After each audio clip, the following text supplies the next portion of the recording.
عمران خان کو کسی صورت اسلام آباد داخل ہونے کی اجازت نہیں، وزیر اعظم کی زیر صدارت پی ڈی ایم اور اتحادیوں کے اجلاس میں فیصلہ۔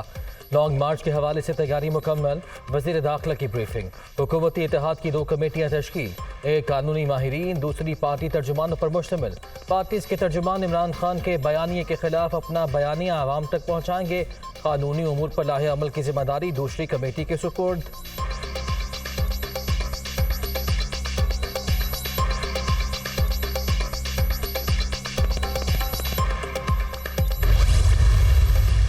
استعفے سیاسی مقاصد کے لیے دیے، 123 ارکان مشترکہ طور پر مستعفی ہوئے۔ اسپیکر نے 11 ارکان کو طلب کیے بغیر غیر قانونی منظوری دی۔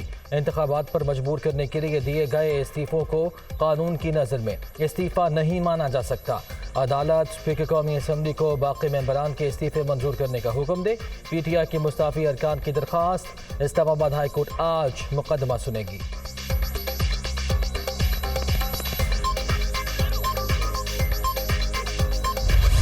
آرمی چیف کا مدت پوری ہونے پر سبکدوش ہونے کا عندیہ، اپنے وعدے کے مطابق عمل کریں گے۔ فوج نے خود کو سیاست سے دور کر لیا اور اسی طرح دور رہنا چاہتی ہے۔ لاغر ملکی معیشت کو بحال کرنا تمام طبقات کی اولین ترجیح ہونی چاہیے۔ مضبوط معیشت کے بغیر قوم اپنے اہداف حاصل نہیں کر سکے گی۔ سپہ سالار جنرل قمر جاوید باجوہ کی واشنگٹن میں غیر رسمی گفتگو۔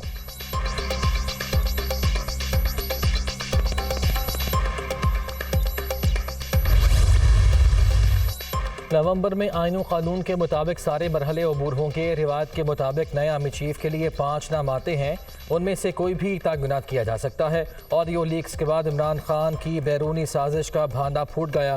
سائفر کی کاپی انہوں نے خود گم کر دی۔ سابق وزیر اعظم پر پکا ہاتھ ڈالنا چاہتے ہیں۔ وفاقی وزیر خارجہ آصف کی نیوز کانفرنس۔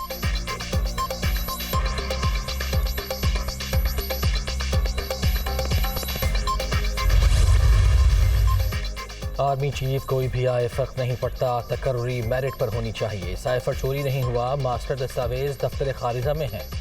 لانگ مارچ کی تاریخ صرف مجھے پتہ، شاہ محمود قریشی بھی لاعلم ہیں۔ رانا ثناء اللہ خالی دھمکیاں دے رہے ہیں، ہمیں روک نہیں سکتے۔ اسلام آباد کے چاروں طرف پی ٹی آئی کی حکومت ہے۔ عمران خان کی لاہور میں سینئر صحافیوں سے ملاقات میں گفتگو۔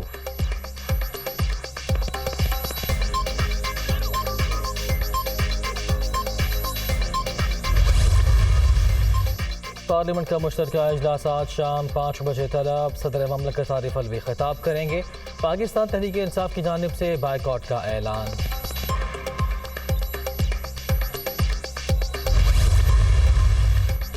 سائفر سے متعلق عمران خان کی آڈیو لیکس کا معاملہ، وزیر اعظم کی اعلیٰ اختیاراتی کمیٹی کے اجلاس کا وقت پھر تبدیل، آج کے بجائے کل ہوگا۔ پارلیمنٹ کے مشترکہ اجلاس کے باعث وقت تبدیل کیا گیا۔